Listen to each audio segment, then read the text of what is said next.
बिस्मिल्लाहिर्रहमानिर्रहीम। Class matric subject chemistry topic law of mass action.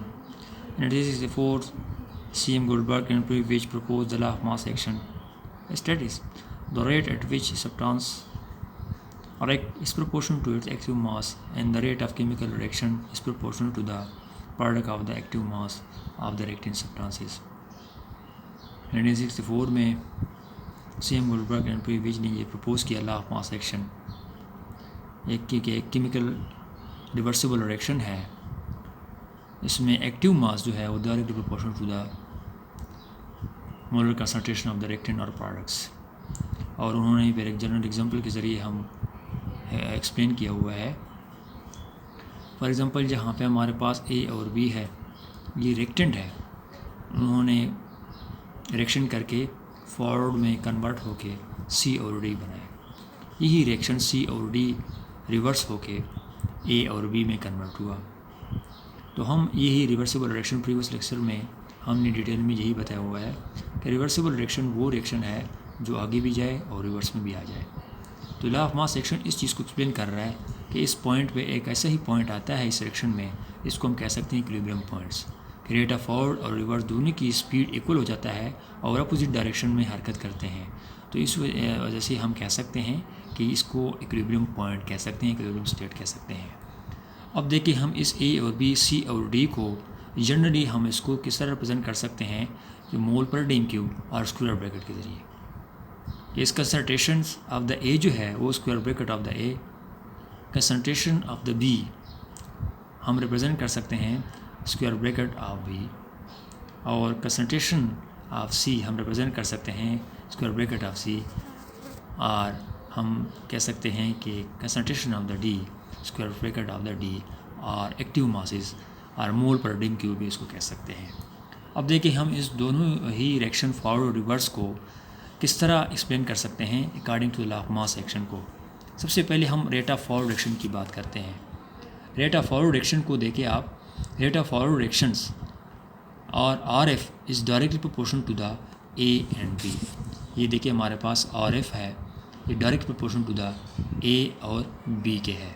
तो इस रिएक्शन को हम कह सकते हैं कि ये फॉरवर्ड रिएक्शन के लिए है, और आर एफ हम लिख सकते हैं इज इक्वल टू, प्रोपोर्शनलिटी को आप इक्वलिटी में कन्वर्ट कर दे, is equal to K F A molar concentration of the A and molar concentration of the B.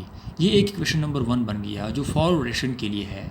ये इस फॉरवर्ड रिएक्शन के ऊपर हमने law of mass action apply करके हमारे पास ये इक्वेशन नंबर 1 बन गया।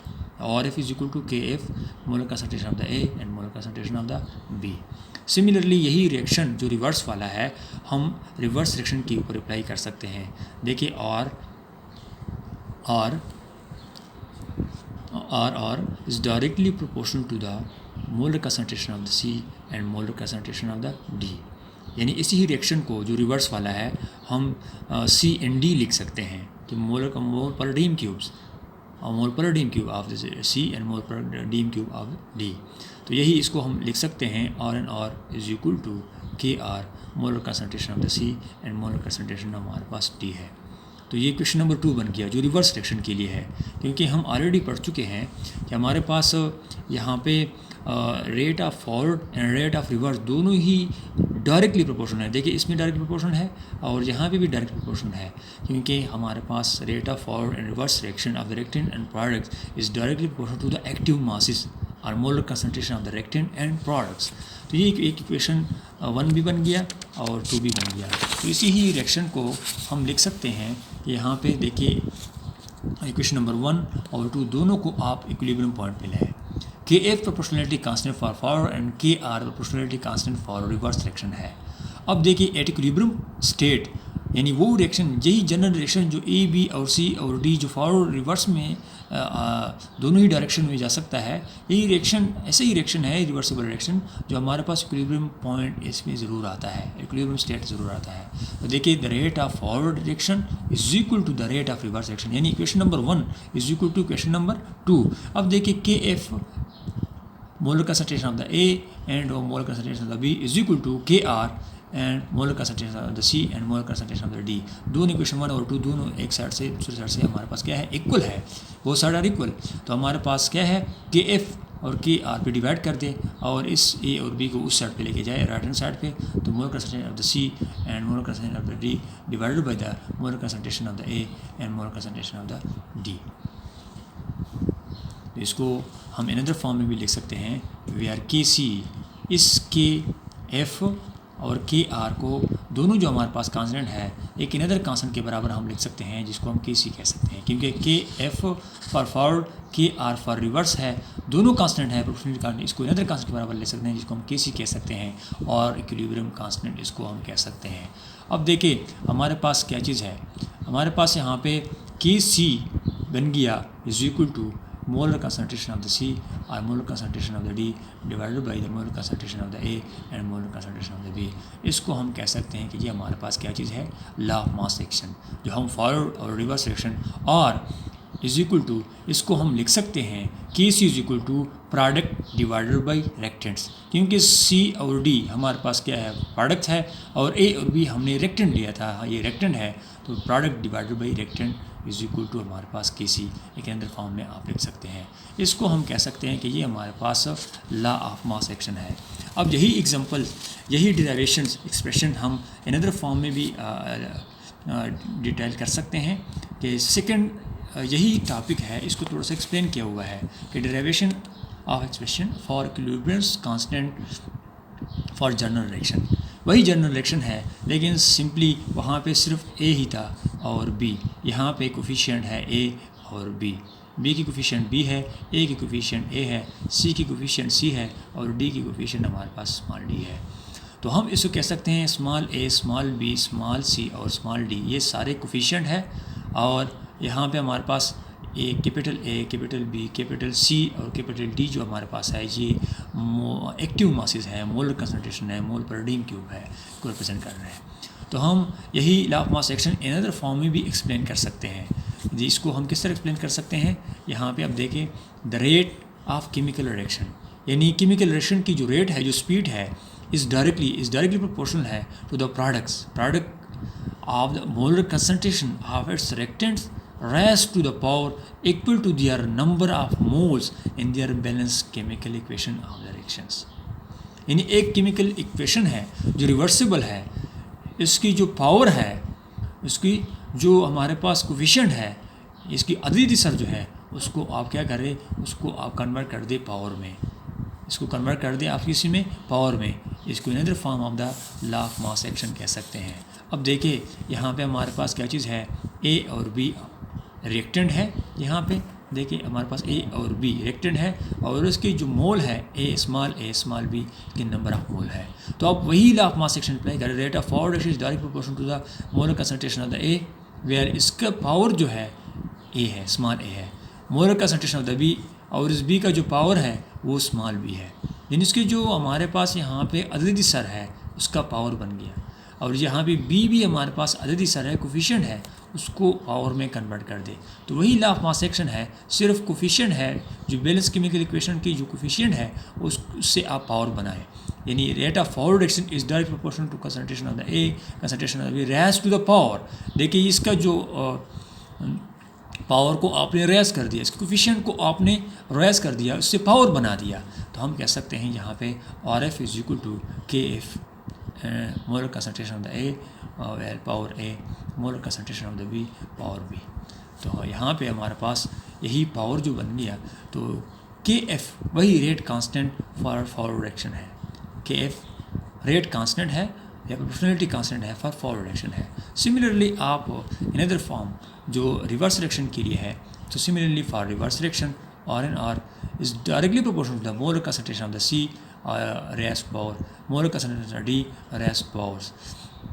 तो इस आर एन आर जो है is equal to K are C molar concentration of the C and molar concentration of the D, और उसकी पावर कोफिशिएंट जो है, यहाँ पे हमारे पास ये जो कोफिशिएंट है सी एंड हमारे पास डी, देखिए ये हमारे पास सी की कोफिशिएंट सी है और डी की कोफिशिएंट हमारे पास डी है, इन दोनों से हमने पावर बनाया, सी की कोफिशिएंट सी है तो पावर बन गया, डी की कोफिशिएंट डी है तो इससे पावर बन गया। अब इसको हमने किस तरह आर एन आर इस प्रोपोर्शनलिटी की जगह आप इक्वलिटी लिख दें तो एक अनदर कांस्टेंट के आर लिख दिया, इसको हम कह सकते हैं proportionality constant for reverse direction. एक इक्वेशन नंबर 2 बन गया। तो ये हमारे पास फॉर फॉरवर्ड डायरेक्शन है, ये हमारे पास फॉर रिवर्स डायरेक्शन है, इक्वेशन नंबर 2। अब देखिए रेट ऑफ फॉरवर्ड और रिवर्स दोनों हमारे पास इक्वल है।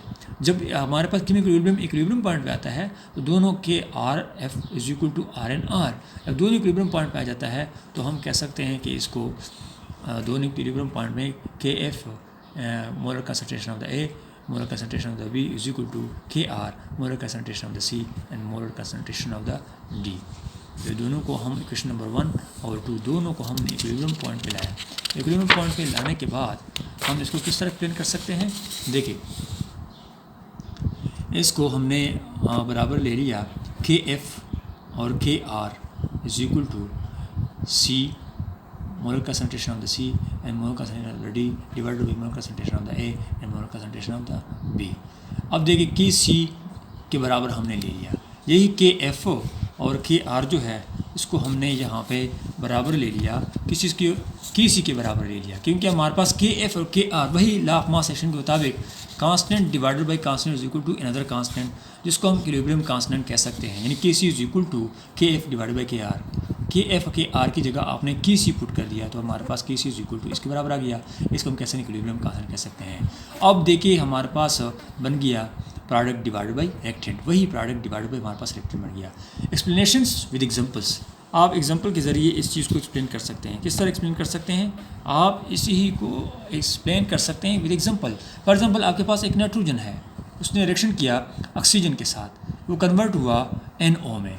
जब हमारे पास NO में कन्वर्ट हो गया तो हम कह सकते हैं कि नाइट्रोजन और ऑक्सीजन दोनों कन्वर्ट हुआ हमारे पास NO में। अब देखिए इसको लॉ ऑफ मास सेक्शन के मुताबिक आप इसको एक्सप्लेन कर दें। हमें पता है के सी इज इक्वल टू, यानी के सी आप मालूम कर ले, के सी किस तरह मालूम करोगे? K C is equal to product divided by reactants. अब प्रोडक्ट हमारे पास क्या चीज़ है? NO है। रेक्टेंट क्या चीज़ है? हमारे पास N2 और O2 है। नाइट्रोजन और ऑक्सीजन हमारे पास रेक्टेंट है और NO हमारे पास, यही हमारे पास प्रोडक्ट है। अब प्रोडक्ट डिवाइडेड बाई रेक्टेंट, इसको देखें किस तरह हम एक्सप्लेन करते हैं। इसको एक्सप्लेन करना के C is equal to NO हमारे पास क्या चीज़ है? ये हमारे पास प्रोडक्ट है, देखिए प्रोडक्ट। और N2 और O2 हमारे पास क्या रिएक्टेंट है, नीचे हमने रिएक्टेंट लिख दिया। अब देखिए यहाँ पे NO के ऊपर हमने पावर 2 लिख दिया, क्योंकि हमारे पास यहाँ पे NO का कोफिशिएंट 2 है। तो यही 2 से इस कोफिशिएंट NO2 से आप इसको पावर बना दो, इस NO की पावर बना दो, तो हमने पावर बना दिया। यहाँ पे हमारे पास ऑक्सीजन के साथ 1 है, नाइट्रोजन के साथ हमारे पास 1 है, तो इसके ऊपर हमारे पास N2 और O2 आ गया। इसको हम कह सकते हैं equilibrium of mass action. Similarly आप एक अनदर एग्जांपल भी लिख सकते हैं। नाइट्रोजन है और N2 है और H2 है, उन्होंने रिएक्शन करके हमारे पास NH3 बना दिया। देखिए NH3 के कोफिशिएंट, NH3 की जो कोफिशिएंट है हमारे पास 2 है, तो यही 2 से आप पावर बनाओगे। ये हमारे पास 3 है हाइड्रोजन की, तो इस 3 से, क्योंकि ये हमारे पास कोफिशिएंट है, अददी सर है, इस अददी सर से आप क्या बनाओगे? पावर बनाओगे। देखिए NH3 की पावर क्या है, NH3 की कोफिशिएंट क्या है? 2 है, तो उसका पावर बन गया product divided by reactant. Similarly हमारे पास क्या चीज़ है? N2 की हमारे पास जो पावर है वो 1 बन गया, क्योंकि N2 की यहाँ पे हमारे पास सामने कोई चीज़ नहीं है, सिर्फ 1 है। और यहाँ पे H2 जो है उसकी जो पावर है वो हमारे पास 3 है, क्योंकि H2 की जो कोफिशिएंट है वो भी 3 है। तो इसी वजह से H2 की हाइड्रोजन की जो कोफिशिएंट है वो 3 है, उसका पावर भी हमारे पास 3 है। तो हम कह सकते हैं कि लॉ ऑफ मास एक्शन जो है वो के सी की डेरिवेशन हम इस तरीके से कर सकते हैं। It is enough for today. वालेकुम अस्सलाम व रहमतुल्लाहि व बरकातहू।